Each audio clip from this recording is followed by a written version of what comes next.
बोलिए सदगुरु कबीर साहिब की, संत रविदास जी महाराज की।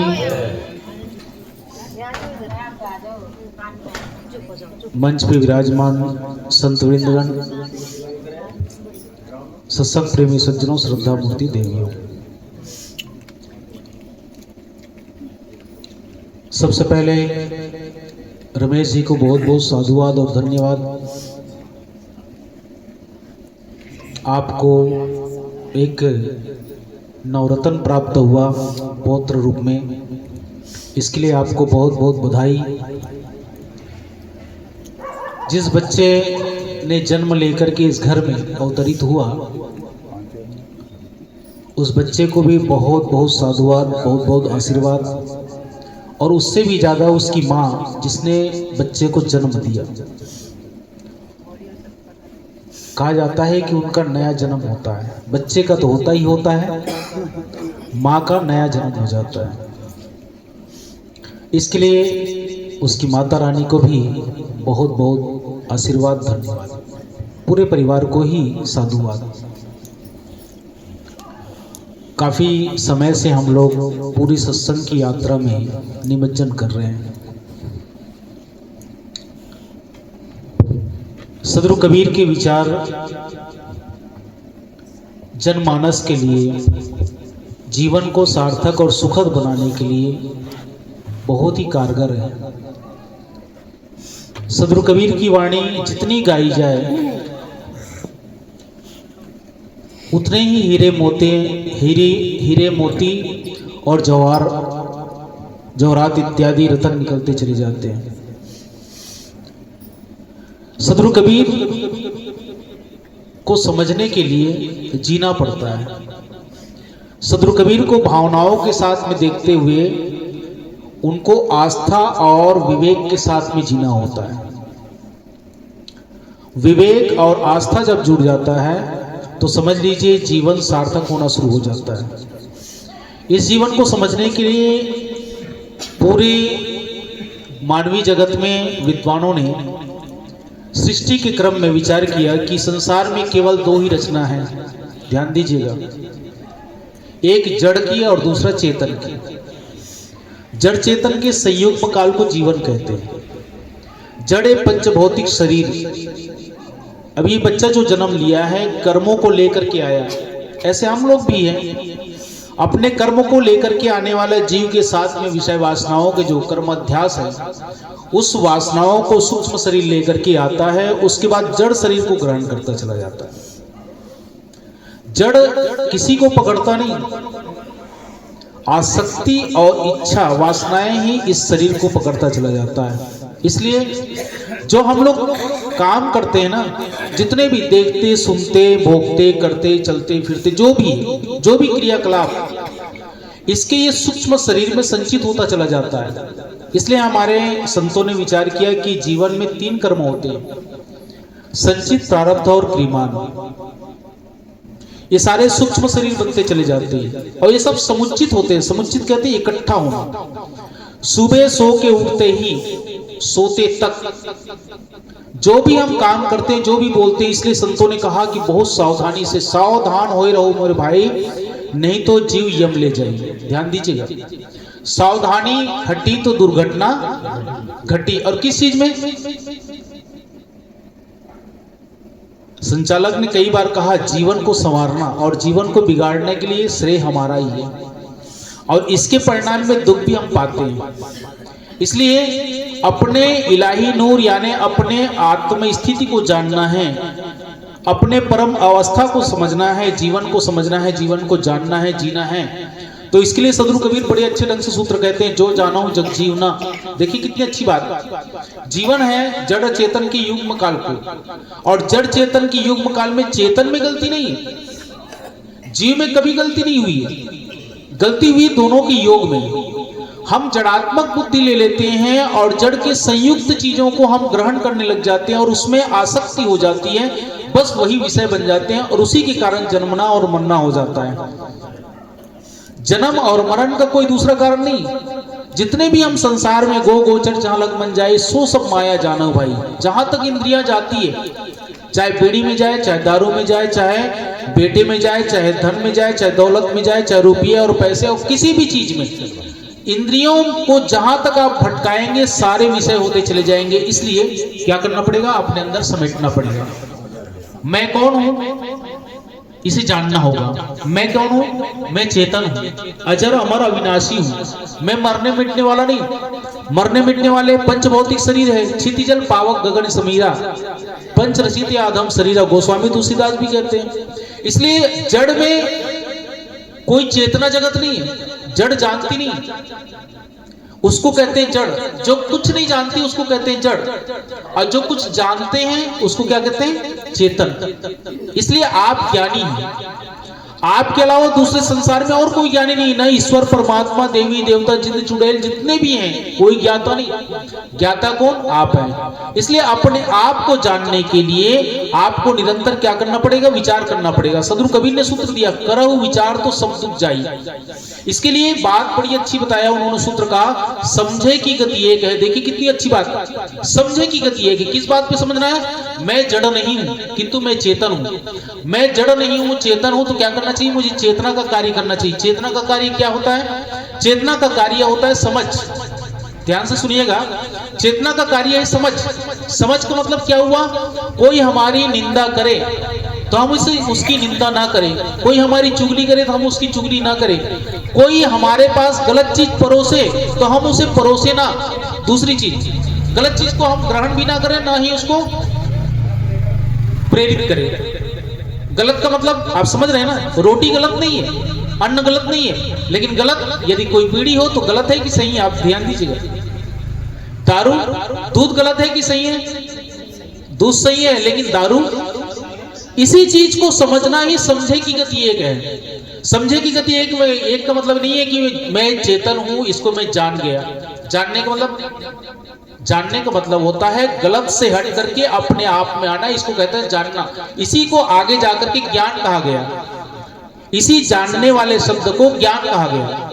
और यही जो ज्ञान है आपका है, इसी को कहते हैं किरण, इसी को कहते हैं ज्योति। सदगुरु कबीर ने कहा अंतर ज्योति शब्द एक नारी, अंदर में ज्योति आत्मा है। ऋषियों ने भी कहा अंतर शरीर ज्योति में ही सुप्रो यम पश्यन्ति यति क्षीण दोषा। जैसे जैसे आपके दोष क्षीण होते जाएंगे, नष्ट होते चले जाएंगे, वैसे वैसे आपके अंदर का गुण सृजित होता चला जाएगा। सदगुरु कबीर ने कहा मानुष तेरा गुण बड़ा। देखिए गुण बड़ा है, अवगुण बड़ा नहीं। और जितने अवगुण है हमारे जीवन के वो सब दुख देने वाले हैं। चाहे किसी भी स्तर पर आप विचार कर लीजिए, जितने भी अवगुण है कभी आपको सुख नहीं दे सकते, लेकिन जितने भी सद्गुण हैं, श्रद्धा करिए, प्रेम करिए, भक्ति करिए, सेवा करिए, विवेक करिए, विचार करिए, प्रेम करिए, करुणा, शील, क्षमा, संतोष, ये सारे सद्गुण के आलवाल है। और ये चेतन को पहचानने की एक व्यवस्था है। दया, क्षमा, संतोष, शील, ये आपके जीने का तरीका है, ये आपका गुण है, ये आपकी जागृत अवस्था है। और इस जागृत अवस्था में जीते हैं तो आप चेतनता में जीते हैं, और इससे अलग यदि जीते हैं तो आप जड़ात्मक बुद्धि को जीते हैं। क्योंकि जड़ संसार पूरा फैला हुआ है, इस संसार जड़ में यदि अपने मन को उलझाते हैं तो समझ लीजिए आपको दुख से कोई नहीं बचा सकता। इसलिए सदगुरु कबीर ने सूत्र दिया, समझे की गति एक है, जिन समझा सब ठौर, कहें कबीरे बीच के बल कही और की ओर। ये बीच के जो ईश्वर देवी देवता जिन चुड़ैल मानने वाले व्यक्ति हैं, जो सनातन परंपरा में अन्य भ्रम कल्पनाओं में जीने वाले हैं, ये तो बीच में भूल ही रहे हैं, उसकी तो कोई और छोड़ नहीं है भूलने की। इसलिए संतों ने एक बड़ी अच्छी बात कहा, भूल मिटे गुरु मिले पारखी। पारखी का मतलब परखना। किस बात को परखना, ये गलत है और ये सही है, इस बात को परखना, वही पारखी। पारखी मतलब ये नहीं है कि मैं भजन बढ़िया से गा लेता हूँ और गरीब साहिब के भजन गा लूं, या कबीर साहिब के भजन को गा लूं, या घीसा साहिब के भजन को गा लूं, या फिर किसी दुनिया के और भी भजन बढ़िया से उसको गा लूं, ये पारखी नहीं। सदगुरु कबीर कहते हैं पारखी वो है जो बुराइयों से हट करके अच्छाइयों की तरफ चलता हो। कबीर साहब ने कहा, सोई हित बंधु मोहि भावे, जो जात कुमारग मार्ग लावे। जो जाते कुमार्ग में है उसे सुमार्ग की गति देता है। वो व्यक्ति को मैं भाई कहता हूं, उसको दादा कहता हूं, उसको बाबा कहता हूं, उसको दादा, भाई, बाप के लिए को चरणन, यहां तक सदगुरु कबीर ने कहा मैं उनकी चरण की वंदना करना चाहता हूं। कैसे? वो मेरे जैसे शुद्ध सात्विक हो जाए। जैसे ये शरीर जड़ है, मैं नहीं मानता जड़ को, क्योंकि जड़ात्मक बुद्धि से मैं नहीं जीता हूं, मैं चेतनात्मक बुद्धि से जीता हूं। संसार पूरा जड़ से आच्छादित है, इसलिए जड़ की विचारों की तरफ नहीं, चेतन की तरफ आना है। इसलिए हम लोगों को जड़ चेतन के युग में जीवन में से चेतन को निकाल करके जीने का प्रयास करना चाहिए और समझ को बढ़ाने की कोशिश करना चाहिए। आइए एक भजन में गा देता हूं। सदगुरु कबीर का ये पद है, हमें प्रेम होना चाहिए, हमन है इश्क मस्ताना। एक हमारे दरोगा जी ने गाया था, इलाही नूर, उनका एक भजन था ना, इलाही नूर नाम जपो। इलाही नूर, आपके अंदर में इलाही आत्मा, इलाही कहते हैं आत्मा स्थिति है, जागृत अवस्था को, ज्योतित अवस्था को, उस नूर को पहचानो। और जब उस नूर को आप पहचान लेंगे तो आपके जीवन में सुख शांति आ जाएगी। और सुख शांति के लिए आपको मानव का शरीर मिला है। ये बच्चा जब जन्म लिया है बड़ा सौभाग्यशाली है कि उनके आगमन पर आप सब सत्संग कर रहे हैं।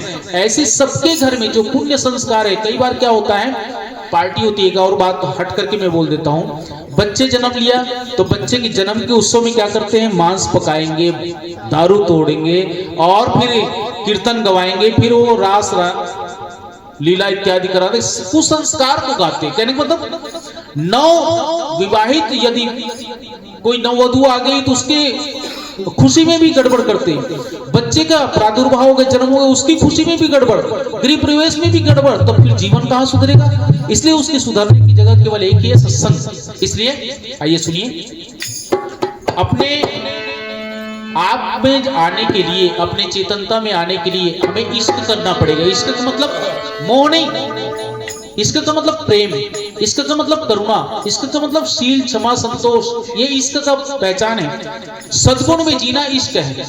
इसी चीज को सदगुरु कबीर कहते हैं, हमन है इश्क मस्ताना, हमन को होशियारी क्या, हमन है इश्क मस्ताना, हमन को होशियारी क्या।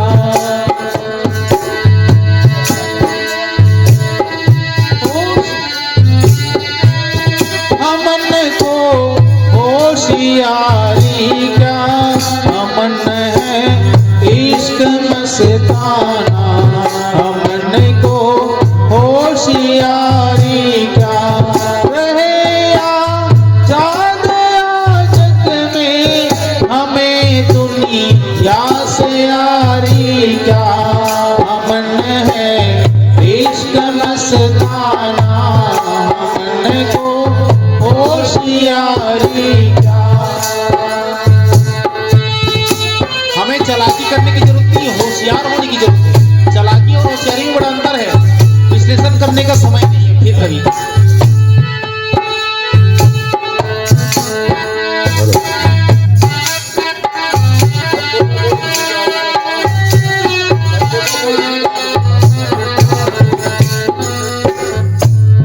जो बिछुड़े हैं प्यारे से भटकते दर बदर फिरते, जो बिछुड़े हैं प्यारे से भटकते दर बदर फिरते।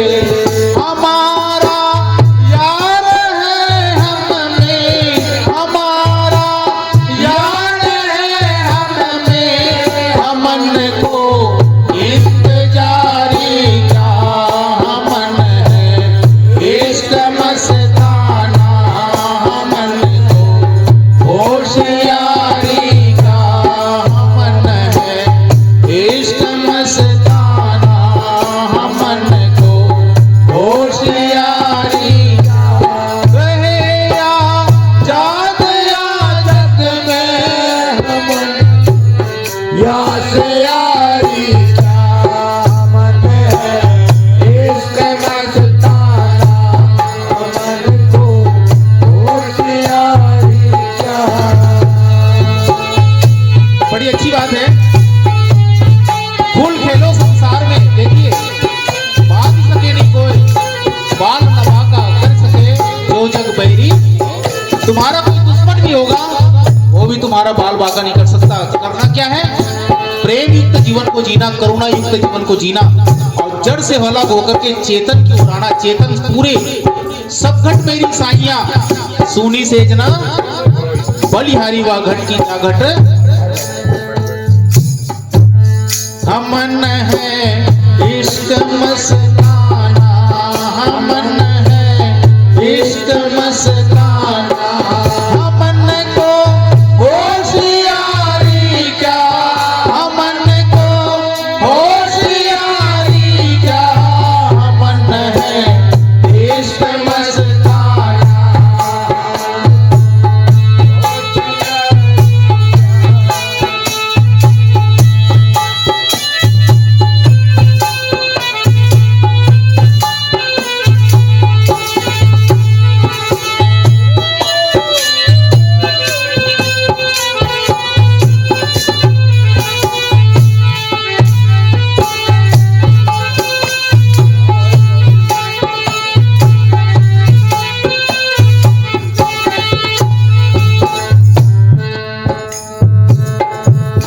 खलक सब नाम अपने को बहुत कर सिर पटकता है, बहुत कर सिर पटकता है। खलक सब नाम अपने को बहुत कर सिर पटकता है।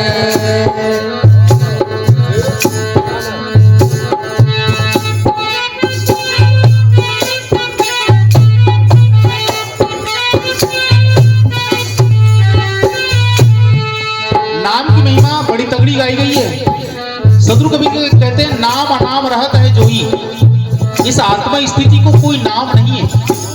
सदगुरु कबीर ने कहा होश।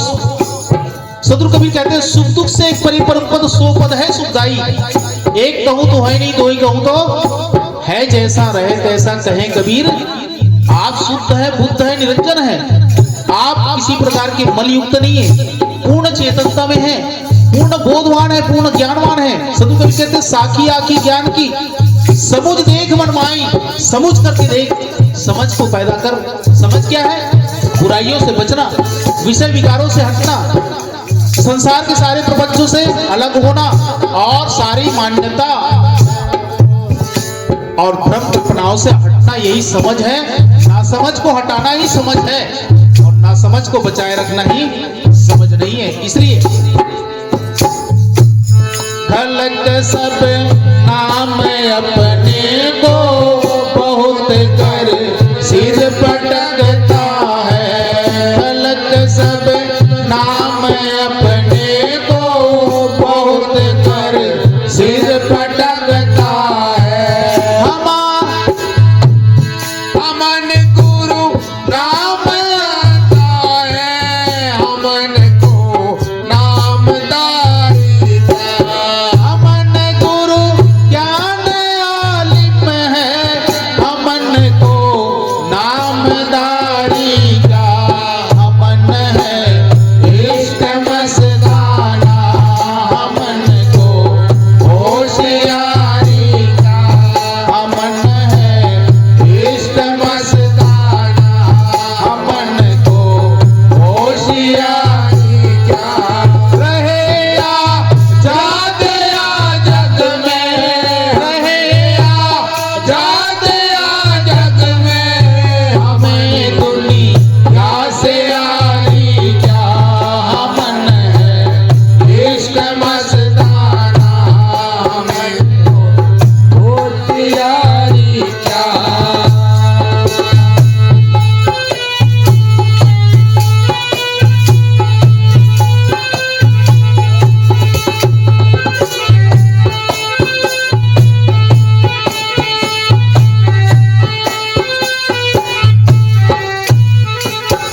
इस हमन कंडीशन में आने के लिए क्या करना पड़ेगा? मन की तरंग मार लो बस। बीत गए दिन भजन बिना रे, पूरा जीवन बीत गया लेकिन हमने कभी भजन, पूरे संसार को इकट्ठा किया लेकिन अपने सुख को नहीं जाना। इसलिए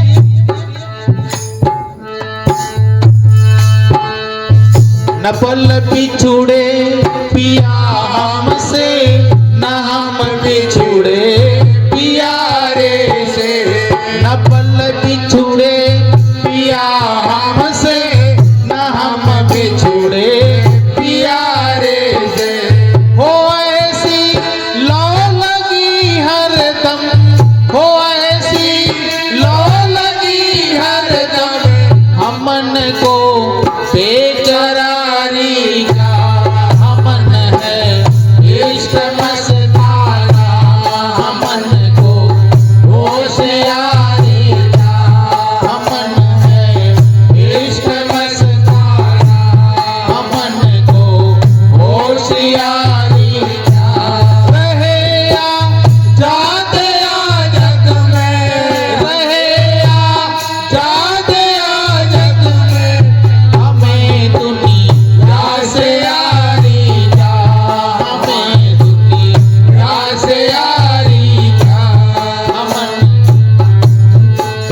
इश्क को पहचानने के लिए, इस प्रेम को जानने के लिए, इस करुणा को जानने के लिए, इस जीवन के अध्यात्म की गहराई में आने के लिए, इस चेतनात्मक अवस्था की ओर लौटने के लिए केवल आपके पास एक समस्या है, वो है आपका व्यवहार और व्यवहार में दुर्व्यवहार।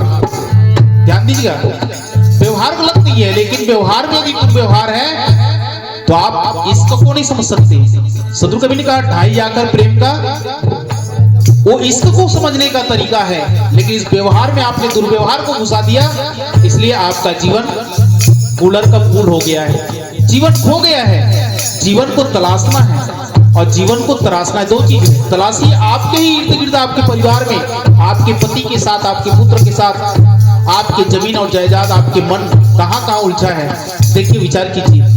इसलिए मन को मृतक जान के मत कीजिए विश्वास, साधु तहां तक भय करे जहां तक पिंजर। जब तक इसमें सांस है डरते रहिए, कैसे? बुराइयों से। अच्छाई को कमाने के लिए प्रयत्न करते रहिए। क्या कहा? अमन है इश्क मस्ताना, अमन को होशियारी, अमन है इश्क मस्ताना, अमन को होशियारी, रहे या जाग जग में, रहे या जाग जग में, हमें दुनिया से यारी क्या, अमन है इश्क मस्ताना। अंतिम कड़ी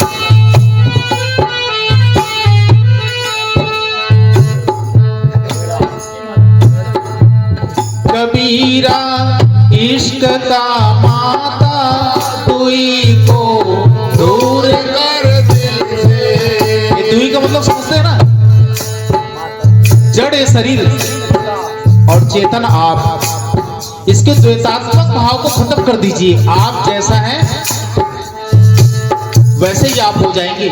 इसलिए आप इसको खोजने के लिए बहुत प्रयास मत कीजिए, किसी शब्द में मत उलझिए। शब्द रहित, सदगुरु कबीर ने एक सूत्र में कहा है, जहां बोल तहां अक्षर आया। साधना की गहराई, आपको जीवन को तराशने का तरीका, जहां बोल तहां अक्षर आया, जहां अक्षर तहां मणि दिखाया, बोल अबोल एक हो जाए जिनिया लखा, सो बिरला पाई। जिसने इसको लखा, समझा, देखा, जाना, वो बहुत कम है। उसमें सदगुरु कबीर है, उसमें रविदास जी महाराज है, उसमें गुरु नानक देव जी हैं। ऐसे बिरले में आप भी अपना स्थान बना सकते हैं। इसलिए कबीरा इश्क का माता, तुई को दूर कर दिल से।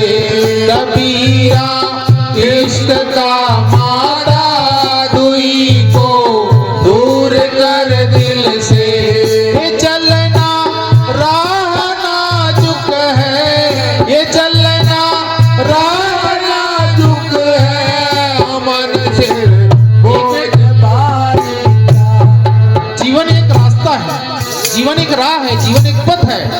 और पथ कितना है? इतना नाजुक है, जहां सिलहली गैल पाँव न टिके, पपील का ता खलकन ला दे।